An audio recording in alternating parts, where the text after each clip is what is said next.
What up? What up? Welcome to the second episode of Behind the Boot podcast. Yes, Everything sir. Louisiana sports every week. As always, I'm joined by my co-host. To the left of me, we got Big Dan. To the bottom, we got Jerrette. How y'all doing, fellas? What up? Yeah. What up? All right. So pretty slow week in the sports world, but we do got a good set of topics for y'all this week. Uh we gonna start off with one of the big topics. I think everybody looking forward to this one. We actually had Jameis Winston do a media little press day today, and he was, talking, assuming the role of a QB number one. So what we want to do is just focus on the upcoming off season. We want to preview the upcoming draft class and preview the free agency moves. What we think the roster will look like going into this next season. So I'm gonna start off with Jared. Jared, what you think? What kind of free agency moves you think the Saints should make this season? Oh God, we need help specifically on the defensive end. Man, we need some more D tackle depth. I mean, you can say D line in general. We just lost three of them. Trey Henderson, we lost Sheldon Rankins, and we just lost Malcolm Brown in a trade to Jacksonville. So we need some more interior depth because strength of our defense has been a D line these past couple of years. They had the record for the least amount of 100-yard rushers consecutively, uh, games. So we need help there.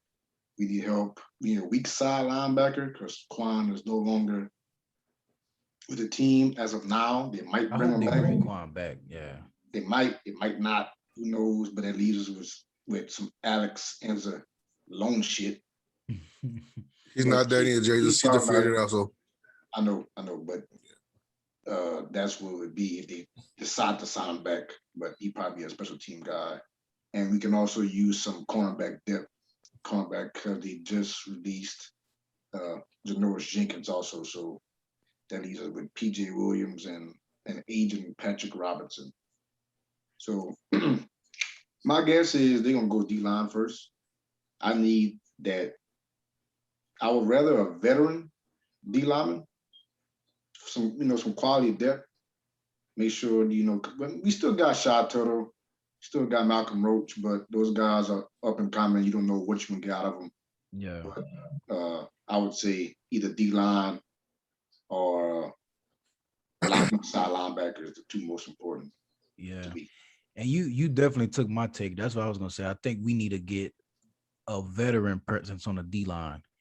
Because I think it definitely wouldn't hurt the draft on the D line, but I think having somebody that's a little more proven, that's already showing some consistency and showing they can produce some results, especially some because to me, I think the most important positions in the game is the two lines. Like that's where everything starts to me. So I think if we had some proven talent on the D line, that would definitely be a big help for the Saints going into the next season. Um, so just to sum that free agency up, we got the D line, corners, because Pat not gonna cut it. I'm sorry to say it, Pat not gonna Ah, cut it. yeah. I But mean, I think he's still maybe serviceable as a nickel, you know, yeah, for sure. but He as a definitely could play a boundary role. cornerback, Yeah, eh, not yeah, not not as true. But I mean, if you look at it, there's not really that much, D lineman quality D lineman free agency because I mean, as you know, we just got under the salary cap, so those big linemen like Gino Atkins and then Dominican Sue, uh, Saints can afford them. So they're gonna have to look for a lower tier guy, which it's not really much. So they're choosing from that free agency pool would not be, quality guys unless they find a diamond in the rough or something. But yeah. you never know. Which when you in that type of situation, I think you gotta look more so to the draft, which brings us into our next topic, previewing the draft class. So I was reading an interesting article on NOLA.com. Shout out to those guys, but they basically proved statistically that the Saints have consistently had the best draft class in the last 5 years. So basically what I'm asking y'all is what do y'all think we need to do to make this next draft class number 6? I'm gonna start with you, Dan. What you think we should be looking at to fill in the holes? All right, just to kind of piggyback off of the free agent and stuff. I think we just need to fill a couple of holes. I think they're going to attack the linebacker position and draft, as you're going to see from my one, Saints 1 through 4 mock draft I do got going on. But I think they're going to really as far as the D line, the Saints always find those diamond in the rough guys. They don't have to draft them really high, or they don't have to be drafted at all. They always find the undrafted guys, the Shy Tuttle, the Malcolm Ropes, guys like that didn't even get drafted, but they come in and just really make an impact. And you probably have to credit the D-line coach, Ryan Nielsen, for doing a hell of a job with those guys out there. Just making guys into several players and getting the paydays because he had a good hand in developing Trey Henderson properly by himself and made Trey Henderson into a Pro Bowl and made him $60 million.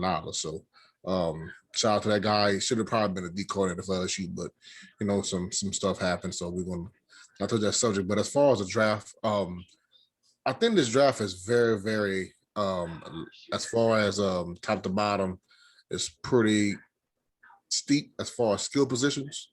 The D-line is lacking depth and power, so I don't think they'll be taking probably a D lineman in this draft.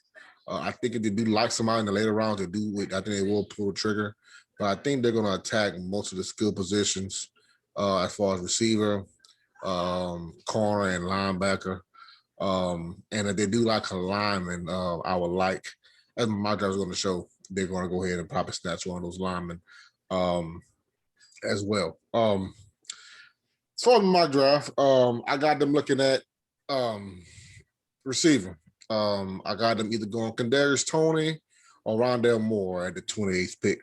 I think the 28th pick in this draft. Kadarius Toney is a Sean Payton gadget guy. That's who he likes. But he also shows good quickness in the slot. Sub 4.3 guys. He ran a 4.37. And Rondale Moore, the guy ran almost 4.2, which those pro day combine 40 combines are a little elevated, as we all know. But you can't doubt the athleticism from Rondale Moore, 42 inch vertical at 5'9", $185. He can return kicks, kind of like a Deontay Harris, but a little more explosion. So I got them taking either Kadarius Toney or Rondale Moore. And if those aren't available, Zach Collins out of Tulsa would probably be a good pick for them at 28 as well. Jabril Cox in the second round. I know they don't like LSU players. I know they don't take it, but I think Jabril in the second round is great value. A great color linebacker, run side on the sideline, can do exactly what Quan does, can show up his tackle a little bit in open field, can get a little stronger at the point of attack. But I think he'll be great value pick in the second round for LSU. And he's a plug-in starter alongside of DeMarco Davis, day one to me. Also, I got him third round at the first third round pick. Tyson Campbell, cornerback out of Georgia, big rangy corner, 6'1", about 200 pounds, ran 4.35 at his pro day, could jump out the gym, a big press and bump and run cover corner. The Saints could use that and slide PJ Williams to the slot or put Rat Powers in the slot where he needs to be, and he'll be a cheaper replacement for Janoris Jenkins, and we can build with our two good, solid young corners in the future. Third, I got them taking this Andres Pete's replacement, Quinn Menarez, offensive guard out of Wisconsin Whitewater, D3 school. The Saints are great with these picks, a la Terran Armstead, a la Jar Evans. They find these guys in the middle of nowhere and then make them into perennial all pros. So I got them taking this guy here. He got a mean streak, about 6'3", 320 pounds. He's mean, nasty, and he likes to get physical at the point of attack. So we're gonna want to run the ball, and he can be somebody that we could replace Andre Speed with and go from there. My surprise pick in the 4th round got a quarterback falling, and I think he could be something really good. I think he's a little better than his predecessor and Texas legend Colt McCoy. I got him taking Sam Ehlinger out of Texas. Guy showed flashes of greatness against LSU last year. The COVID kind of hurt their program a little bit. They were still pretty good, but they hit a wall and they didn't have the weapons around them. I still think he has good leadership. He has a good arm. He's strong, fast, and mobile. I think in the 4th round, if he's there, I think Sean could really mold him into somebody. If James doesn't work out, it could be a good insurance plan and taking Sam Bell that fourth round pick and possibly grooming him into being the next franchise quarterback. And that's what I have. Next week, I guess we'll go into later round and go in a little depth, but that will be the guys I have the Saints slotted. And those guys could be all, except Sam Manager, he'll be a developmental project, could make huge impacts at those picks and really almost starters, except Quinn. But I think some Andrews always get hurt. So I think he'll still get some playing time no matter what, as far as some playing time this year at that offensive guard position. So that's what I have as far as now for the Saints draft and 2021 draft. Immediate impact players. Solid, Dan. Dan, you know that show on ESPN, Around the Horn, where the dude got the little points every time they say something fire. Hey, I would have been hitting that for you. That was some solid picks right there, man. Dan, I have one thing. Yes, sir. If they draft a wide receiver with that first pick, I'm gonna lose my shit. That's a fact. That's I'm a gonna fact. lose it. I'm gonna lose it. But that's a Sean Payton pick. That's why I draft. That's why I did that. They can't do it. I would like for them to take Zaven Collins out of Tulsa. I'm gonna lose it. But that's just not a Sean Payton pick. He's not going to draft a linebacker in the first round. He did that with what's his name out of Clemson? Stephon Anthony. He did that with Stephon Anthony. That was the 32nd pick, though. It wasn't really a first round. Yeah, but he's still a first round pick. If he a linebacker high, he didn't pan out. They couldn't wait on him to develop. I think he was really good his rookie year, and they gave up on him too quick. I think he had some really good ability, and I think he probably would have done good alongside DeMarco Dales with a veteran presence next to him. I just think he wasn't ready to call the plays and, be the captain of the defense that early. So that was the problem with him, but, it's just a Sean Payton pick, man. Y'all know Sean Payton never drafts. He never drafts need positions in the first round. He goes best available. A starter. And the best available. He did it with Brandon Cooks. He did it with Pete. That's what he does. He goes and gets the best player available. And I think at the bottom of that first round, if Kadarius Toney around there more is there, he's pulling the trigger. Yeah. I hope not. I hope not, but I think it would still be great for our offense because we're still missing that over-the-top guy. Kadarius Toney is probably the better route runner out of him around there more, but the explosion and the speed those guys will give, Michael Towns will have all the room to work underneath with those speed guys because they're going to be so scared of the speed that Michael Towns is going to have the whole team to work out with. That's going to help out Adam Troutman, whoever that's catching the ball, will help out Kamara because you won't be able to just sit on these small routes and Jameis can throw the ball 70 yards. So, hey, we're going to let it go. We're going to let it go, man. I think it'll be a good pick. All right, Dan. How about this? Out of all the years Sean Payton has drafted, which ones has he hit on the most, offense or defense? First round? Or you talking about this? This in general. Wouldn't you say he hit on offense more than defense? Because my God, that defense has been stinking up the place before these past 4 years. This is a crucial year, and you have to get it right. And a lot of the big moves they made defensively wasn't through the draft. But my thing is our defense right now, I know y'all hate to say it or hate to think it, but we have a Super Bowl ready defense right now. You're not going to be able to stop anybody in today's NFL. Just the rules and the speed of the game and the athletes on offense. All athletes play offense. So if you can hold somebody to 24, 28 points, you got a Super Bowl defense. As long as you're able to create turnovers and get pressure on the quarterback, our defense was ready to win a Super Bowl last year if we would have had the offense to make them, because look at the way we lost. We held Chicago to 9 points, and we lost against Tampa. And, Tampa won by 30. They scored 30 points. Well, they shouldn't have scored that because we gave them the ball like 3 times in our own territory. So they shouldn't have got that. So if our offense would have stayed good, our defense was ready to play. Our defense played lights out the first 3 quarters of the week. And I'm agreeing with you. I do think that the defense, as it stands currently, is where it need to be. There's not much, like obviously there's little holes that you got to fill here and there, but it's not the primary need. That ain't where we really looking as far as the roster as a whole. But when you're talking about building a stable roster that's able to take you, because when you look at the Saints, even though we only got 1 Super Bowl out of the Drew era, you look at the past 10 years, we have been a contending roster consistently every year. And if you want to maintain that, you still got to draft and make these moves to keep the defense where it need to be. You know what I'm saying?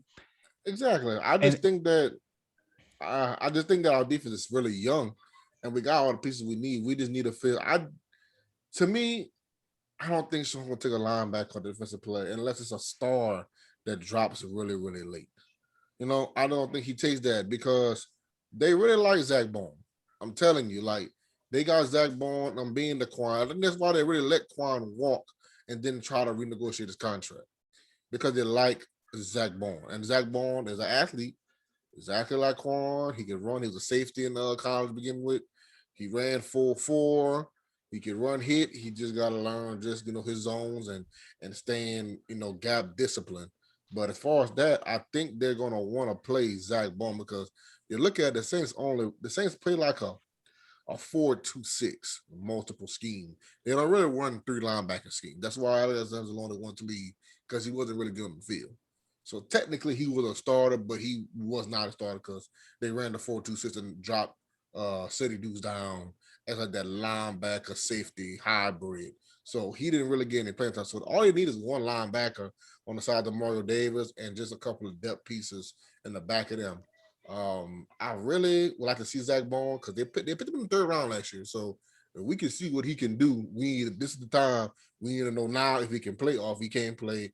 We can't play, we're gonna make a move to trade deadline, exactly what we did with Quan, and make a move and get somebody in there to go like that. I just don't think he'll draft them that high. But like I said, Jabril Cox to me in the 2nd round, he's there.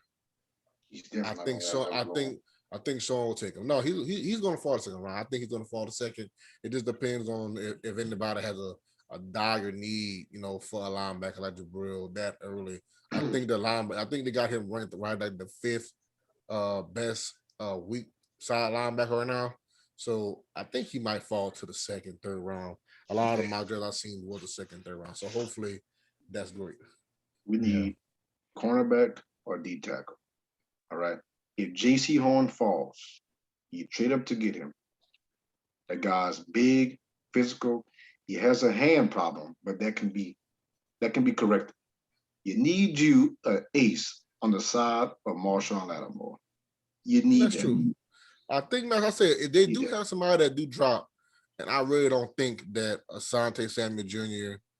and guy that you said is going to drop that for. I think those are slotted top 20 picks.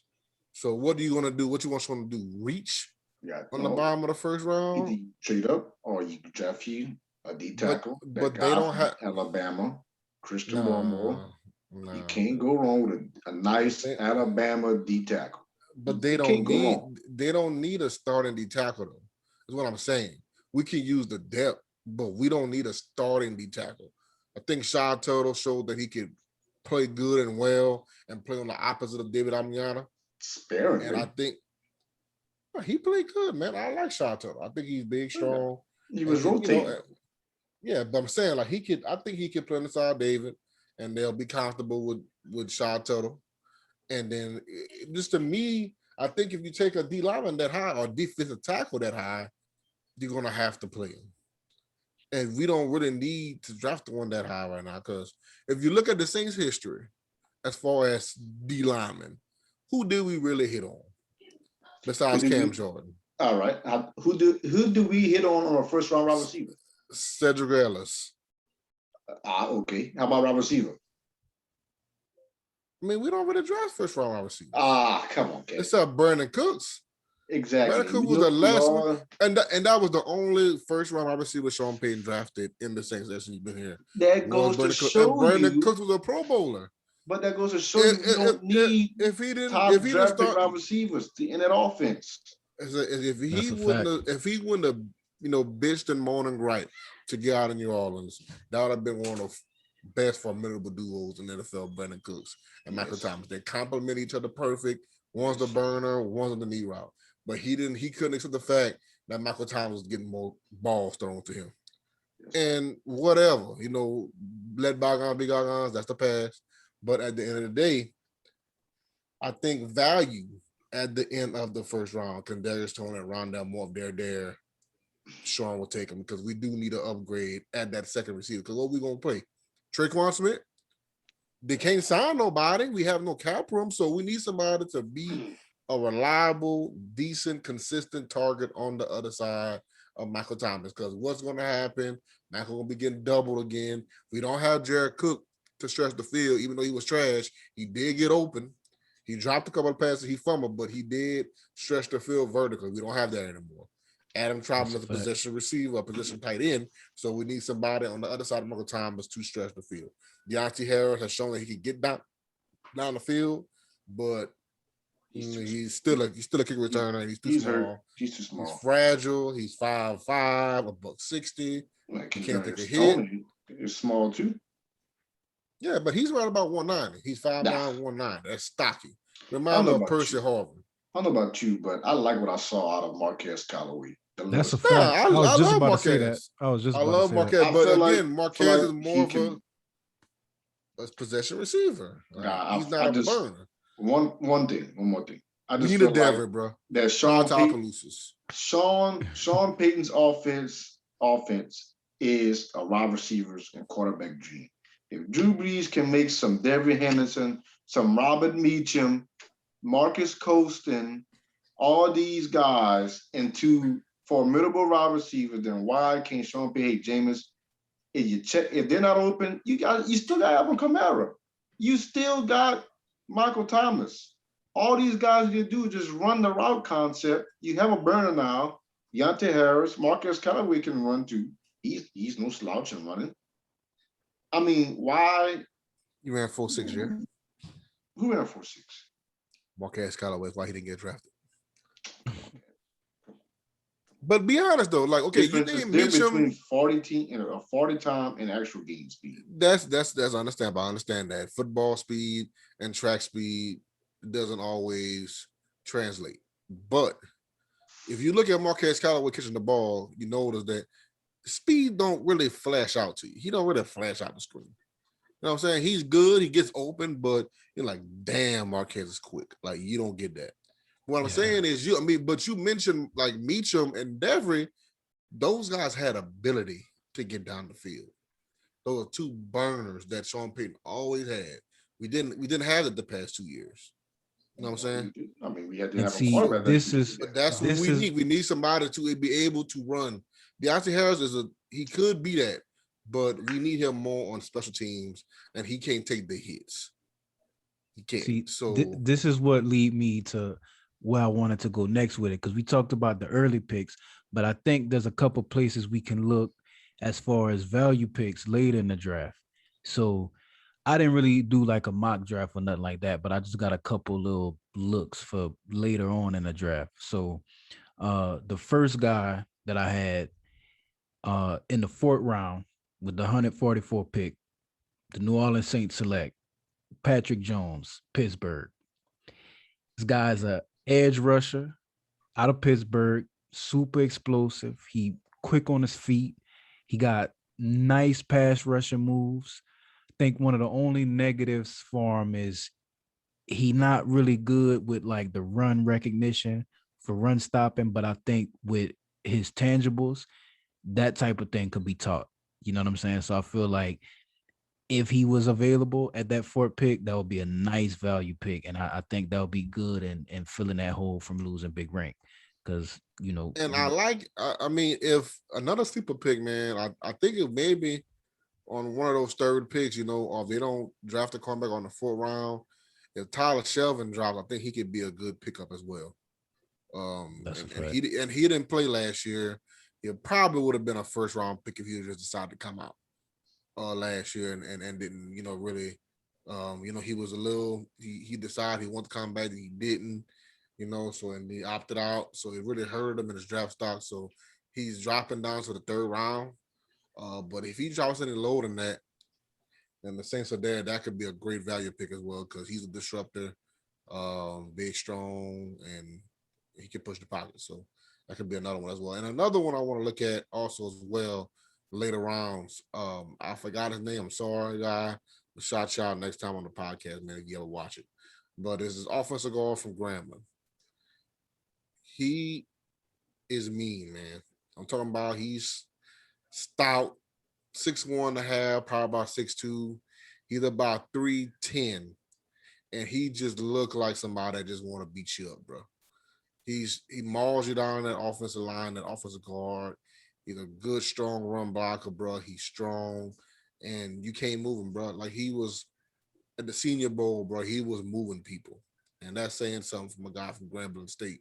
He was moving people. So like I said, Sean Payton can take these guys, these small school offensive linemen, and they're great with it, just like those running backs. They could find a running back working the drive through it hardest and make him into a decent running back.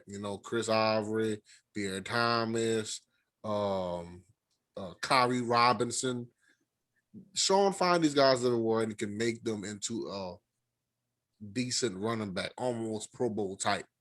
So if they can definitely do that with that offensive line, because we're getting a little up there with age. As far as the left side, I think we can definitely. I like Taryn, but I think Taryn is getting a little long in the tooth. But like I said, if they don't draft a third round guard, which if they don't, then I could see them going, D line or maybe linebacker.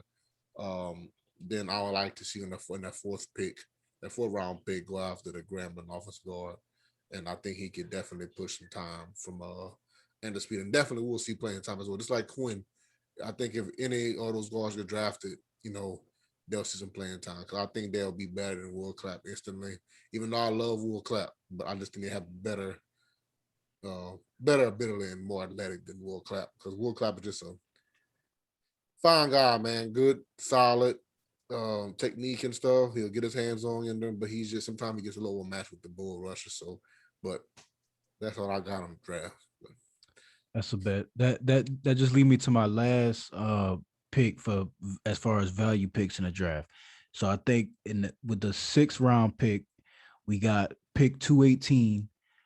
I think they should, keep it in the home state and select Racy McMath from LSU. When I say this guy, speed out the ass, this guy's fast, bro. And he got something that Sean like. He'll be able to contribute on special teams immediately. Guy's a special team specialist. I think he can provide a little wide receiver depth, and if need be, I don't know how it would work out like in camp if Sean sees something that he like. I think potentially he could be like a vertical threat, somebody who can get down the field. You know what I mean? And Sean has the history of making, some of these late round value guys into something like we talked about with Marcus Colston and Callaway and all these guys. So I think Racy McMath is definitely somebody that should be on they draft board if, around those later picks in the later rounds. And he also like the perfect blend of like size and speed. The guy I like fast as Racy, man. hell, but he got a little Can't size stay on him, man. healthy. I like Can't Racy, stay man. healthy. I think they should look at Racy. But You had anything on the draft before we move on to the next topic, Jerrette?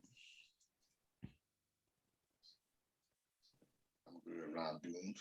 All right, bet. So now we can move on from football. We went a little long there on the Saints, but so the next topic, did y'all guys hear the Lavar Ball interview on ESPN Los Angeles? What a clown. I For did take a few. yeah, so for everybody in the audience, if y'all didn't hear, this guy Lavar called into ESPN Los Angeles, the radio show down there, and they was talking, and pretty much after the interview, there was a headline that came out that basically said Lonzo Ball. What was the headline? What was the quote they said? Hates New Orleans, hope he gets traded. Yeah, it was Lonzo can't stand New Orleans. That's what they said. So of course I did my homework and I went and I listened to the full interview, and I'ma just say it. This guy Lavar is nuts, man.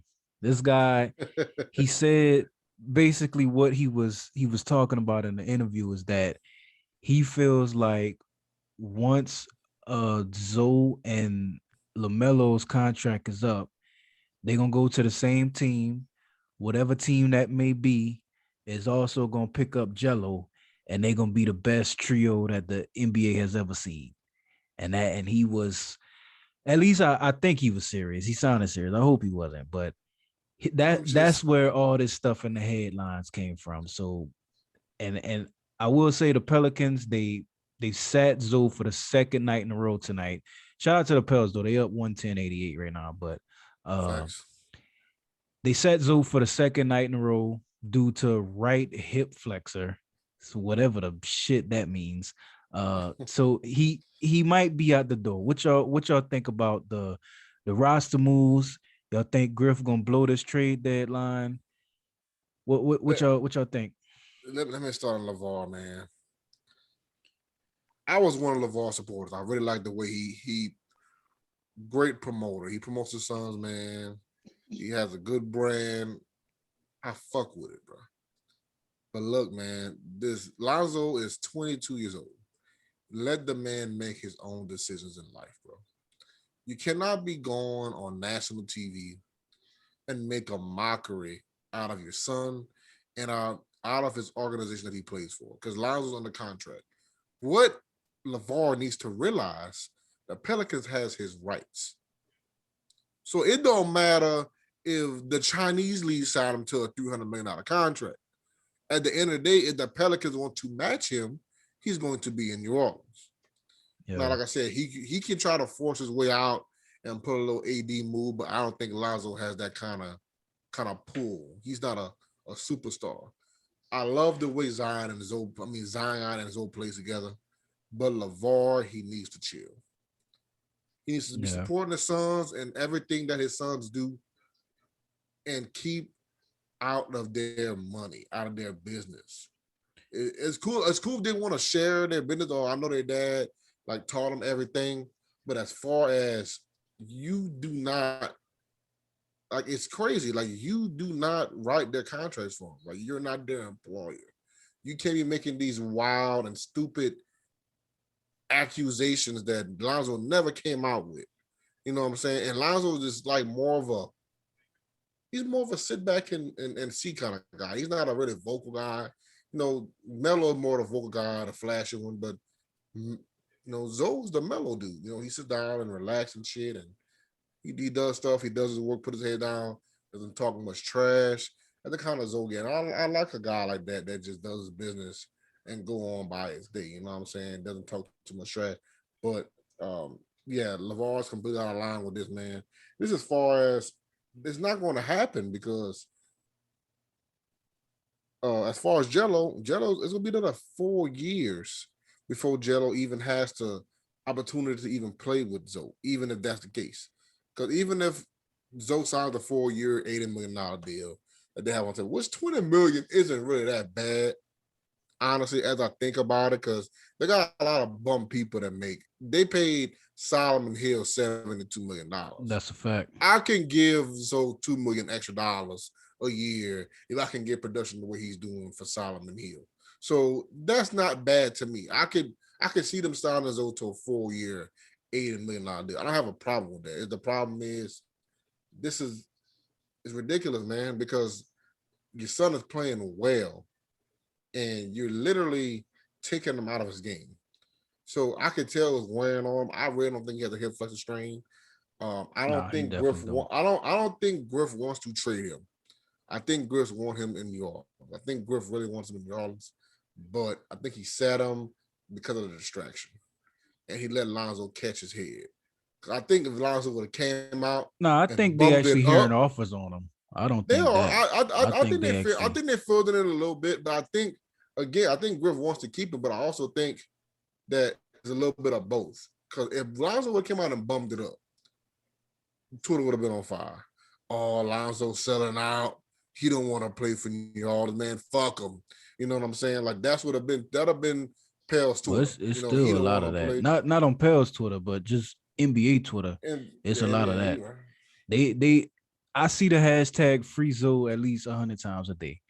But I think with as far as the Lavar thing, I think his main deal was he want to see all of his sons play. Like everything that Lavar say is by the sons. Is some type of, little bullshit that he come up with in order to see the goal of his sons in the best situation possible, which I understand it. But this was all to get to hype Jello up. So if you listen to the interview, he was talking about how Jello was even better than LaMelo. He swore to God that Jello was better than LaMelo, and that as soon as they all three on the same team, it's gonna be the best trio, that they will change the NBA game forever. That's what he said out of his mouth. But I do think that Griff is actually hearing offers on Zoe, and honestly, I think Lavar might have something to do with that. But just me from what I noticed, and I guess we can actually go into it. This will be a good little segue there. But I noticed after the Nuggets game on Sunday, Zoe was super happy on the sideline. Like every time they did, made a good play, dude was jumping up and down, high-fiving his teammates, giving people hugs and shit. And like just from reading that body language for somebody who is unhappy in a situation or wants out, that's not the type of body language that you have. Like when I look at Bradley Beal, I don't see that. You know what I'm saying? Like I don't see his body language look like that. I'm saying we've seen a disgruntled player in the organization before. Yeah, with Anthony Davis. You see what the hell he did. And we knew that he was disgruntled. Like Zoe. He was disgruntled for a while. That don't look like Zoe. I think Zoe really wants to play and build a team with Zion and BI, because him and BI is really close. Yeah, now what I will say is Griff got to do something, because we can't keep doing what we're doing. If you want to see some unhappy players, keep this bullshit up. Keep SVG with these horrible ass rotations, blowing the biggest leads in the league. They got the most blown 20+ point leads in the league. If they're the one half of them, you know where they will be at in the standings? 9th. Yep. And honestly, that's sad. And a lot of that is coaching. A lot of that is rotations. And like Stan, he always take responsibility for it, but I don't think he take responsibility. Because to me, if you see the same shit constantly producing the same results, if you want shit to change, you got to change something you're doing. And that Eric Bledsoe in the game, late game, fourth quarter shit, that got to stop. That shit is a clear way to lose the fucking game, bro. I don't understand. Like, he not in there for defense because he getting cooked consistently. He don't give us much on offense. You know what I mean? Unless we playing the fucking Bucks. That's the only time he ball out. Like, I don't understand what's they deal with Eric Bledsoe. Why he not being shopped? I think David Griffin. I think Bledsoe got something on David Griffin, bro. He must. Bro. Because this shit is ridiculous how he's constantly on the floor. Like his plus minus, like, is terrible. Like when he's on the floor, one of the worst on the team, bro. Suck. One of the worst on the team. When he's on the floor, he sucks. We're an up tempo offense. I can't remember the exact shit, but the only people that have a worse plus minus than him, I want to say, is Winyan Gabriel and who else, bro? It was somebody else. Probably Melly. But it was only 2 other players on the entire roster that played over a certain amount of minutes that have a worse plus minus than Eric Bledsoe. That's great for a guy you're paying $25 million a year for. Yeah. It's just crazy. But that go to show you what playing for a larger market team do for you. Like marketability wise. Like playing on the Bucks, people thought he was a great player. Dude made an all-NBA defensive team over Drew Holiday, one of the best guards defensively in the league, if not the best, honestly. Like he made it and Drew didn't. So I don't know, man. But I do want to see them at least answer the phone for Denver if they're giving up Ball and somebody else. I'm not gonna lie, I love Zoe. Zoe is the only NBA player that I actually bought a jersey for. So I got a Zoe Pelicans jersey. It's the only NBA jersey I ever bought. So I fuck with Zoe heavy. You know what I'm saying? But if they give us Ball and another solid player, maybe Gary Harris. Yeah, Gary Harris, somebody like that. If that off on the table, man, I say Griff, you got to pull the trigger, even then, man. Even if you could do a trade with Chicago or Atlanta, like I would take Kevin Huerter, I would take Lauren Marketing, I would take those shooters. No, they can keep Laura. I don't want Laura.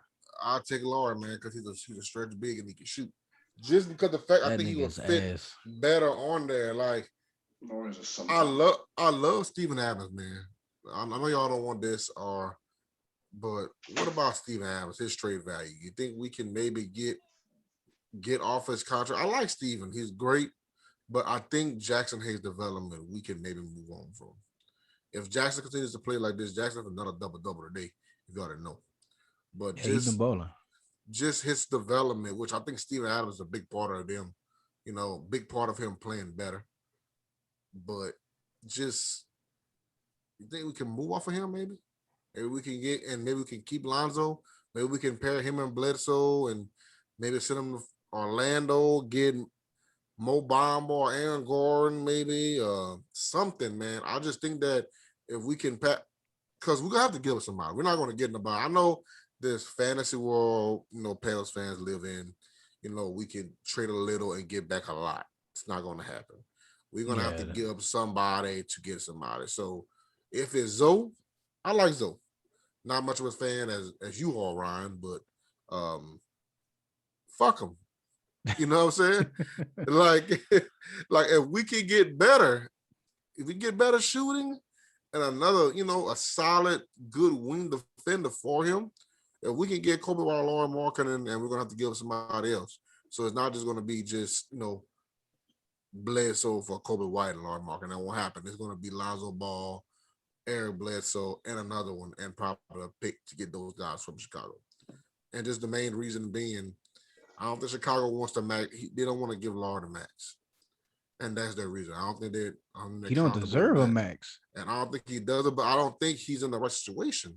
I think if he could be around a Zion, another alpha, you know what I'm saying, he could just be a spot-up shooter and pick his spots to play. I think he could average 15 to 20 points a game, like a Kevin Love. If you can't do that in the offense with Zach LaVine, you just can't do it. Zach LaVine can score from anywhere on the court. That's an alpha. I think he even more alpha than Zion. Zion just more physically talented than him. But as far as alpha mentality. Do you think Zach LaVine is a superstar? I think Zach is a star. Yes.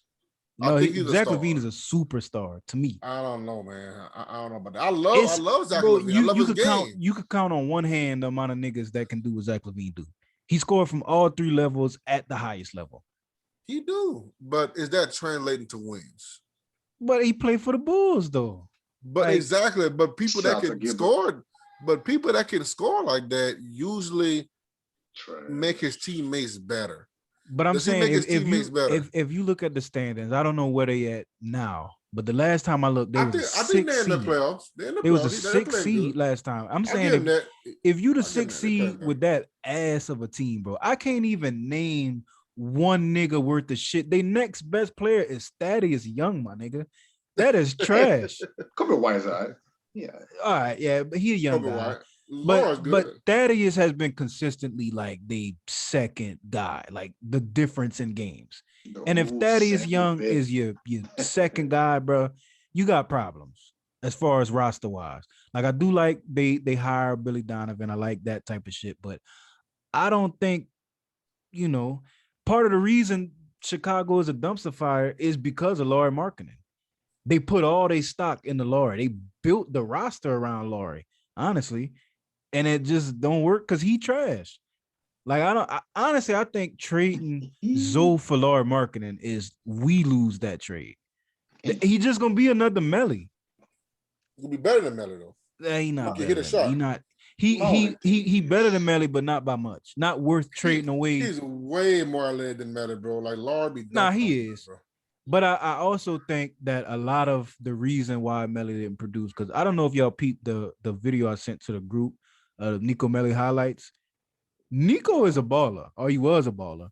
I just think in His our confidence is offense, shot, bro. it don't that too. In It our has shot, nothing. I don't think nothing to do with his ability. I think he could shoot and rebound, okay, but his confidence is shot. Like he doesn't have any confidence. yeah, he played well. I like shooting wise, he trash, like he horrible. But I think as an overall player, he plays what you would expect from the back end of your rotation. Like he not coming in and changing the game, but I think as far as his rebounding defense, he okay. But we don't need marketing. We got marketing. We got Melly, a foreign big that could shoot. We got that already. Like I don't like marketing. If we trade, it got to be that three-way with Atlanta. My only thing is, if Eric Bledsoe is still on the roster, the trade deadline, and if Zoe gets traded, then Griff has done a terrible job. Yeah, he gotta go. If that's the case, You, I you can't definitely trade Lonzo and not get rid of Eric Bledsoe yeah. because It's defeating the what, purpose. yeah, he has to get off the roster. Yeah, You might as well keep him. I seen a tweet. I wish I could give the account credit, but she tweeted, she said, if Eric Bledsoe is on my roster and Lonzo Ball is not by the end of this trade deadline, I'm suing the Pelicans for emotional distress. Yeah, I saw that. Like that shit, and that's accurate, bro. You can't trade Zoe and keep Eric Bledsoe. You can't, just can't. You gotta move that shit because he like 80% of the problem. Like when you got somebody that's He doesn't not fit the giving team. you shit. I think he can play better with a team that likes the slow tempo. I think he can play good with a team like the Los Angeles Clippers or maybe the LA Lakers. He can play good with them because they don't run as much as we do, but we need to run. If it ain't Lonzo running my point, I need Kyra Lewis be running my point. That's a Pushing fact. the ball with the Kyra's floor. a baller. That's I another love reason Kyra. why Bled should be gone. Definitely. We got Nikhil and Kyra. What the shit do we need Bled for? Not A to nigga mention, that's past his prime. And Like I think Josh Hart needs to be playing. Like Josh Hart needs to be playing more.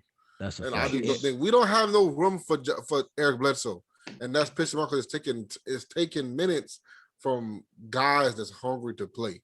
Like, there's no reason Eric Bledsoe should be getting 25 minutes a game. Yeah, that's ridiculous. And it's taking minutes from guys that are your future. Like Exactly. Nikhil is our future. Kyra Lewis is our future. If we gonna be ass, which we are this season, we might as well be ass and let our young guys get experience. But that's pretty much it for the Pels. We'll move on to one of our last topics. So I'm gonna throw this one to Dan. Give us the update on what happened with LSU in the tournament, man. Man, it was a great game. Like, if you like basketball, if you like all this, it was a game of runs, man. LSU were going a 10-0 run, bounce back, Michigan going a 12 run. No, then LSU going a 14-4 run, Michigan going another run. It was a game of runs. And at the end of the game, Cam Thomas and Javonte Smart ran out of gas. They both had 30 and 27. Javonte was knocking on a triple double with 27, 9 balls and 6 assists. So he played a absolute awesome game, probably his last game as a Tiger. I think he really elevated his draft stock. and could really be a late first round or second round pick next year in the draft. And I think he could be really good with the size, his ability to finish and play make. He really worked on the shot, and he's knocking down the three ball pretty good. So I think Javante is going to be a good player for somebody next year in the NBA. If he's not the G League, I think he'll be on somebody's roster. Cam Thomas is looking. He looked like a bona fide first round pick. I think Cam Thomas is going to go top 50 in the draft if he decides to come out. They put a graphic up. He had the most points debuting as a freshman since Zion and Kevin Durant. So he's up there with Yeah. those guys with his first two NCAA tournament games. So I think he comes out and be the top 15 pick. Trenton Wofford was the real letdown. He played terrible. 4-11 from the field. He missed 5 free throws, and they lost by 8. And the game could have been a lot closer. He just kept on driving the ball in the paint with the 7-2 center sitting there. He got multiple shots blocked. And like I told y'all before, the last episode, they have absolutely no bench. All these points came from the stars. And if you look at it, 30 and 27, that's what 57 plus Trent Ralford. You're looking at what 68 points. They scored 76. Just from those big three, you know, 68 points came from those big three, and they lost by 8. So if they would have had any type of bench, this game would have been won by LSU, and they just didn't have it. They have a lot of freshmen on the bench, and they just couldn't. The moment was too big for them. You can tell they got on the court. They was jittery, couldn't handle the ball, turn over the ball. That's when the runs came with Michigan. Whenever they put the bench in, the point guard Eric Gaines. He's real young. He's good, man. I think he'll be good after this year, but he's real young and just couldn't handle the pressure. The lights on him, man. He just couldn't. He crumbled. But 2 points from your bench, man, it ain't gonna get it done. You need some type of production from the bench, and that's exactly what happened. That was LSU's downfall. They needed the big three to all be in 20 points to get this game. And Trenton Wofford just came up real small. Um, and that's really it, man. I don't think Michigan was the better team. I think they had the better bench. They had more depth for sure. Because the guys that came off the bench, they were shooting and they were making threes and they were making shots. So that was the story game, the 3-point line, and Michigan's bench to LSU's bench was the big story in that. And that's why the Michigan Wolverines prevailed with their head coach, Juan Howard. By the way, cussed on national television today during halftime. Was pretty funny. I've But seen that. shout out to Juan Howard. You can tell he is real as they come, and he been in the program there. And it's nice to see a nice NBA player that really ain't came from nothing, man, and making some myself being an NBA coach and teaching these kids the game of basketball the right way. So I Yeah, could if we lost to somebody, man, I could take losing to Juan Howard, man. Good for that guy. yeah, that's a fact. I kind of figured LSU would have trouble with a team that could score. I watched the entire first game against St. Bonaventure, and those guys had, oh man, that first half was atrocious for both teams, but for LSU particularly, that's who I was paying attention to, and they had trouble early with there was foul trouble early. They two main guys got in some quick foul trouble, and there was no type of scoring whatsoever off of that bench when the guys came in to relieve them. So There's none, bro. I, There's none. I I figured they would have some trouble if they ran into a team with a little bit of depth and a team that could put the ball in the basket. So maybe next year we'll see what is in store for LSU basketball in the future. But we actually had one more topic. Right. Um, what's up, Jared? One more thing. Darius Days is the main factor. Whenever he don't go in double digits, LSU loses. That's a If you fact. haven't noticed. I think he had the other 8 points that was missing. Was there days.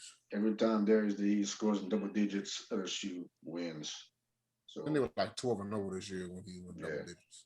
Darius Days is the key factor, bro. Like I said, he's So just too he small, man. like They the got him playing Lonzo of center. LSU. That's how I feel about Zoe. Whenever Zoe have a good game, it's a guaranteed W. for the Pels. Pretty much. Guaranteed. Because you know Bi and Zion gonna do their thing, and that's kind of how it looked for LSU basketball. They had their two main guys, and if they got a third that could step up, it's a W. Yeah, it's like Dan said, they just don't have no depth around the gas. Trent Wofford didn't play as good as he could have. It was Javante just Small Cam played and the whole Javante. game. Boy. Yeah, luckily 40 minutes, him and Cam. Yeah. Trent Wofford never Tough. played that good. Darius Days got pretty foul trouble. There's your ball game. Yep. Well, we had one more topic, but I think we gonna save it for next week.